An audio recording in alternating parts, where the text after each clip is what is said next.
This is a funny one. I'm actually covering this because people were on my neck about me covering this. I don't normally really talk about fast fashion apart from when I'm bashing it. This is another example of that. But PrettyLittleThing is having a rebrand, which I find absolutely comical, guys. I think it's the most hilarious thing I've ever seen in my entire life. So for people that don't know, if you don't know for whatever reason, PrettyLittleThing is a very big fast fashion brand, and they have recently decided that they are going to hop on the quiet luxury trend, and they completely rebranded. So they kind of cleared their Instagram. As you can see, they have this sort of burgundy color, legacy in progress. They have curated these kind of looks that are an ode to sort of old money aesthetic, quiet luxury look. They've got a PrettyLittleThing emblem that kind of looks like the equestrian knight design that Burberry has, kind of a ripoff of that. A terrible looking one at that, by the way. So PrettyLittleThing has decided for some reason that they can actually be luxury, which is the funniest thing I've ever seen in my entire life, to be honest. And they have a whole thing on their Instagram where they're talking about their story, and they have sort of a statement mission that they've kind of highlighted. So we're going to read this because I think this is so funny. So let's read it. A legacy in progress. Allow us to reintroduce you to PrettyLittleThing, the generation-defining style source for every kind of it girl. First of all, there's nothing about PrettyLittleThing that is generation-defining. First of all, let's read on. With the belief that elevated fashion essentials should be available to all. What about PrettyLittleThing is elevated? I'm so confused. Elevated fashion essentials should be available to all. When I think of PrettyLittleThing, I don't think of elevated for 1 second. There's nothing about PrettyLittleThing that is elevated. Let's see what else they say. From the classic and timeless to the contemporary and cutting edge, designed with you in mind. Let's break that down once again. Classic and timeless. Guys, people buy PrettyLittleThing because it's cheap and the garments last like 1 to 10 wears most of the time. Not every time, but most of the time.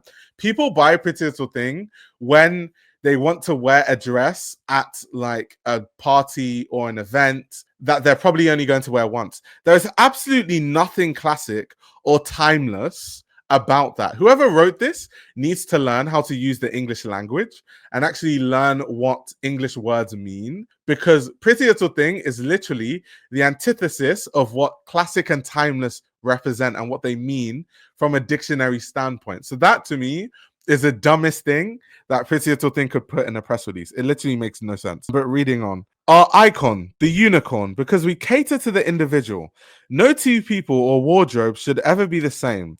This is the next era of PrettyLittleThing, and we are excited to have you here with us. Interesting. Let's see the next slide. So once again, they have another logo, this sort of PLT sort of thing that they're turning into a crest. And then they have their story once again. The style source for every kind of it girl. Let's see what they have to say here. This is going to be more comical statements. Claiming authority and credibility. What is credible about PrettyLittleThing? Who wrote this? Who wrote this? Who?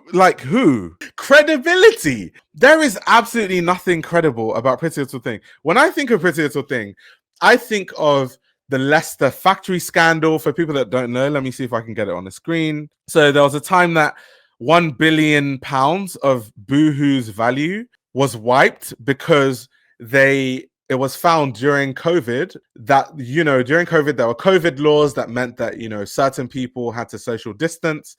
Meanwhile, a lot of the Boohoo factories in Leicester were illegally running. On top of them illegally running and breaking COVID laws, it was found that they were paying people less than half of minimum wage in the factory. And there was also, reports of exploitation. And the funny thing is there was a statement that they made where they basically said that, we didn't actually know. We it's hard for us to have a hold. Yeah, Boohoo owns PrettyLittleThing, by the way, for people that don't know. But they were like, it's hard for us to keep a tab on our supply chain, and it's very hard for us to, know who our suppliers are. The company said, in a statement that we're not sure who are supplying all of our garments. I don't know why they always think that that's a valid excuse. Like, oh, we don't know who's supplying our garments. If anything, it makes you look worse. It means you don't even have a hold of how your company runs, which means that you can't talk about sustainability because you don't even know anything that's going on at your company. So it's actually worse. I don't know why every brand when stuff like this happens, they're like, yeah, we didn't even know that our supply chain, we just don't even know anything that's going on. It's hilarious, right? But anyway, so when I think of Pretty Little Thing, because they said credible in their press release, there's absolutely nothing credible about Pretty Little Thing. They lie about sustainability practices, they exploit their workers, they pay people less than minimum wage, they break the law, they steal other designers' work. You know, credible? That's insane. But let's read on, guys. Apparently they claim authority and credibility, apparently. Let's read on. Elevating our fashion point of view, if we are a style source, it means committing to being on the cutting edge of the trends. Well, the only reason why Pretty Little Thing is on the cutting edge of the trends is because they copy other people. But moving on, it means committing to curating, editorializing, and playing in culture and being every it girl's secret. A little if you know, you know.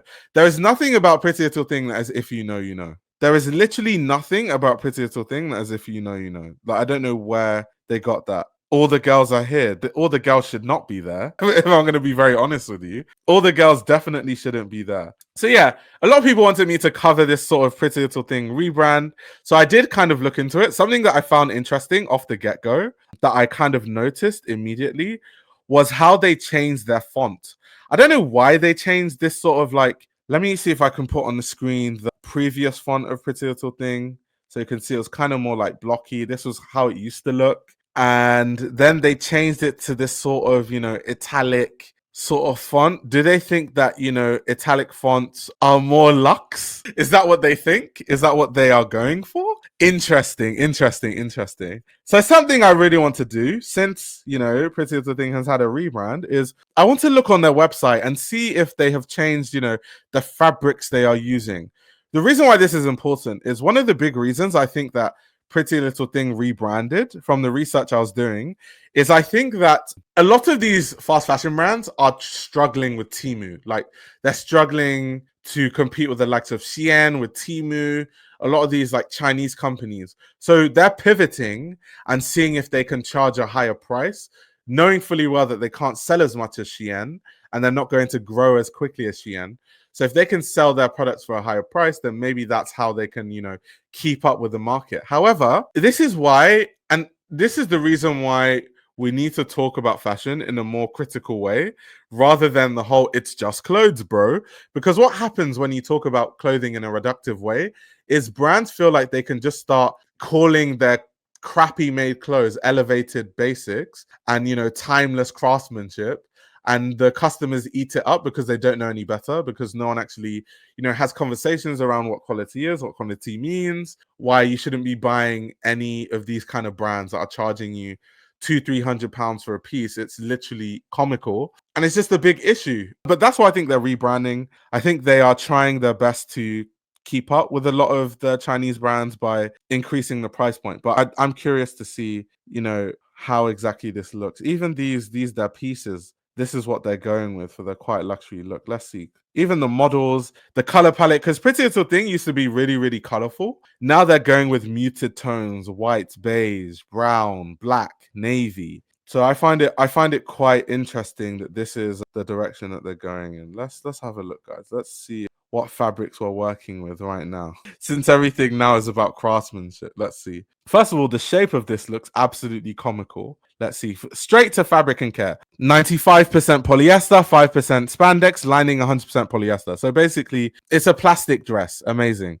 Let's see. Let me sort by high. Let's see what the highest price is. And let's see if the highest price, at least we get some better fabrics. Come on, let's see. Let's see, guys. Okay, so the most expensive thing right now, £87 on sale for 135. Let's see what fabrics, guys. Is it just another piece of plastic? Oh, yes, it's another piece of plastic. Main body 100% nylon, padding 100% polyester, faux 100% polyester, lining 100% polyester. So basically, everything they make is a whole bunch of plastic. That's basically the only thing you can find on this website.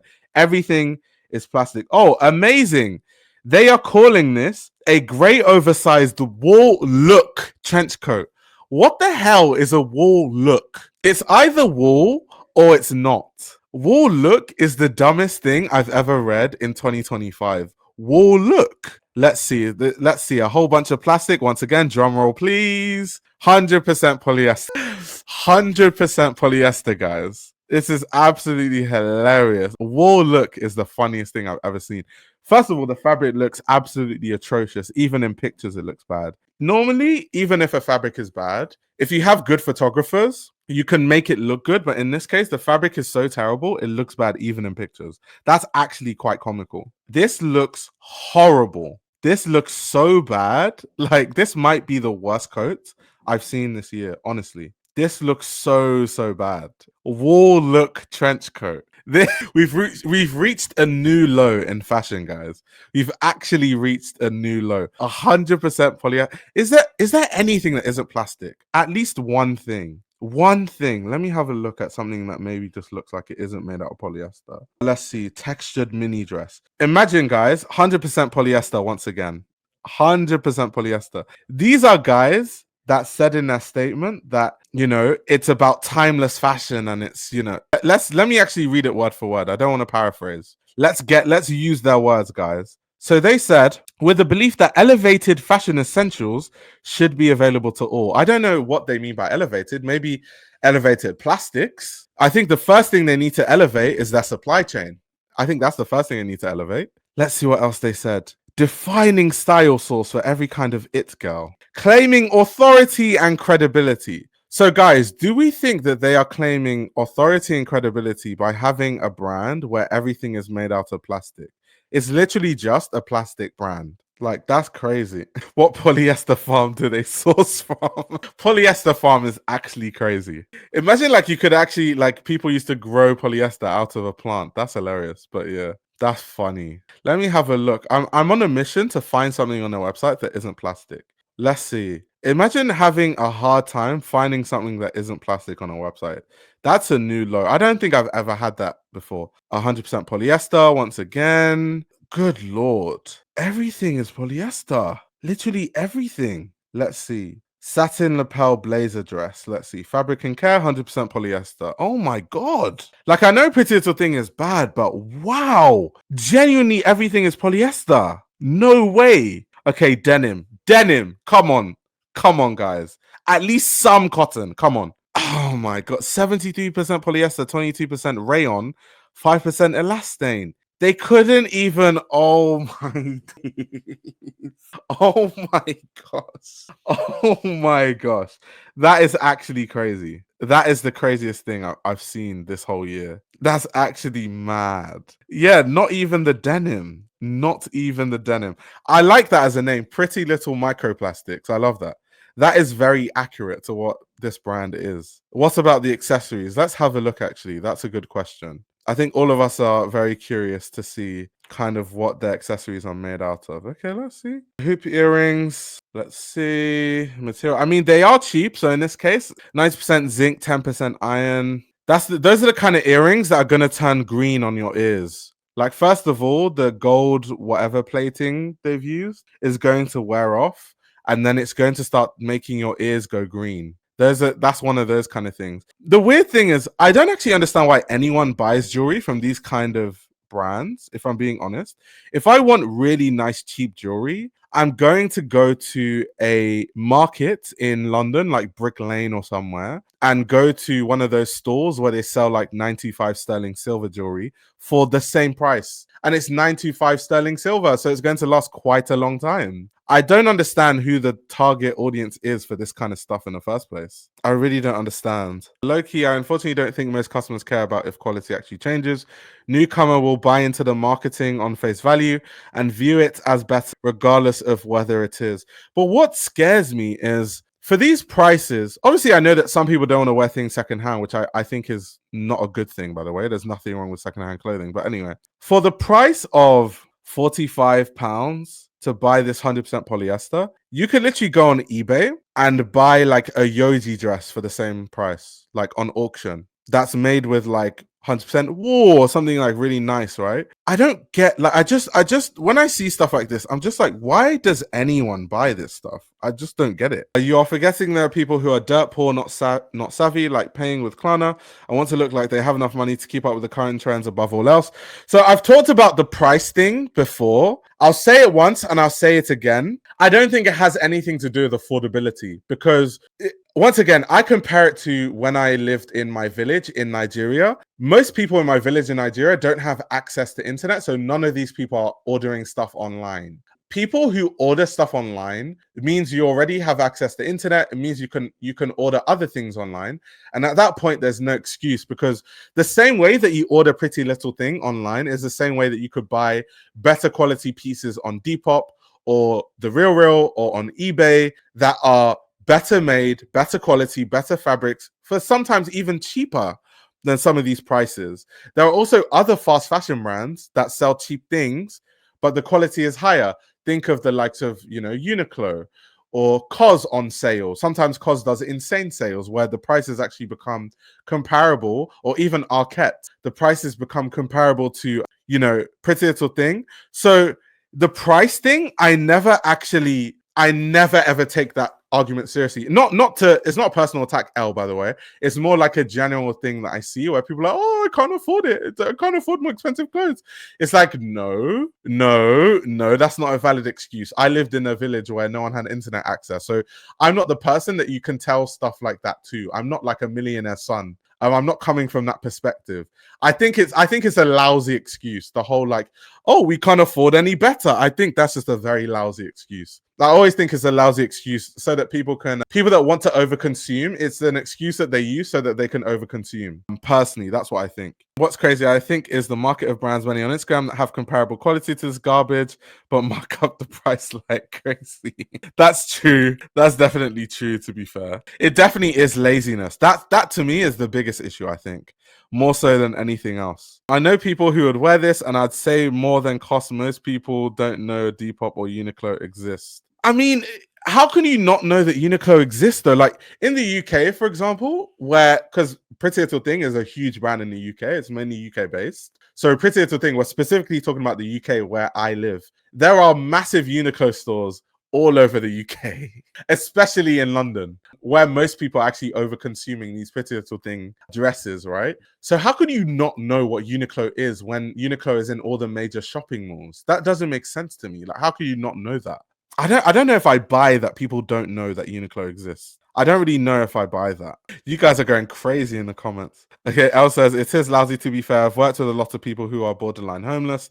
They love PrettyLittleThing, Boohoo, and Shein because it's all they really care to think about. They are not bothered. Yeah, but that means that that's all they care to think about. It doesn't mean that they can't afford alternatives. Because the same £30 that they spend on a P dress, I could be like, if I whip up Depop right now, I could get 2 pieces that look similar to that dress and they're made with better fabrics. So it's not a price thing. I just, anytime people say the affordability thing, I push back against it strongly. It's not about price. If we can have a conversation around, people being a bit lazy to learn or people just not knowing, but it's not about affordability, in my opinion. It's definitely not about affordability. Not everyone lives near a major shopping mall. Yeah, but PrettyLittleThing, once again, if you say that not everyone lives near a major shopping mall, you need to remember that PrettyLittleThing is an online brand for the most part.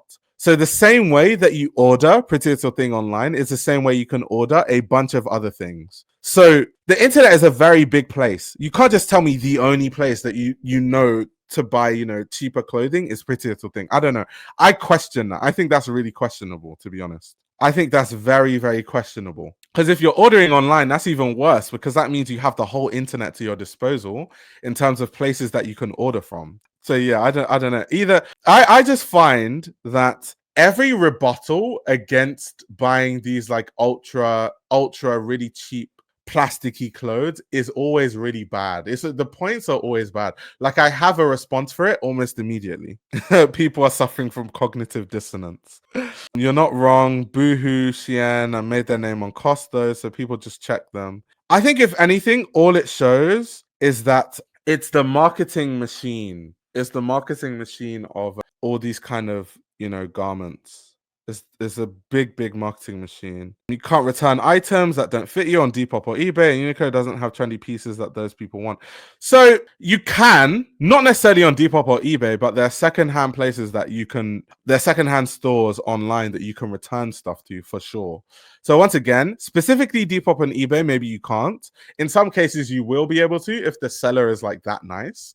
Most times, probably not, but there are literally secondhand platforms that you can. So once again, I feel like it's just what I seem to see a lot of times is it's just excuses. It's like, if you want to overconsume, fair enough, but just say that that's what you want to do. Don't try and, frame it as, oh, but it's just physically impossible to find anything else on the big world wide web. Like, what? Like, these are people that buy a dress once and then never wear it again. Do you know how many of my friends, especially like, I don't know, because a lot of these are marketed towards women, especially like the PrettyLittleThing brand, obviously, is marketed towards women. Do you know how many of my friends, right, especially like growing up, had just closets full of clothes? And it's like, every time they're like, Ayo, you're into fashion, like, what should I wear? And I'm like, your closet is literally full of heaps of clothing. Why do you ask me what you need to wear? You have loads of clothes. They're like, but I just don't wear any of that stuff. And it's like, so why do you own it? I feel like a lot of people in the West think it's their like right to overconsume, which it is. Like, there's no law stopping you from overconsuming.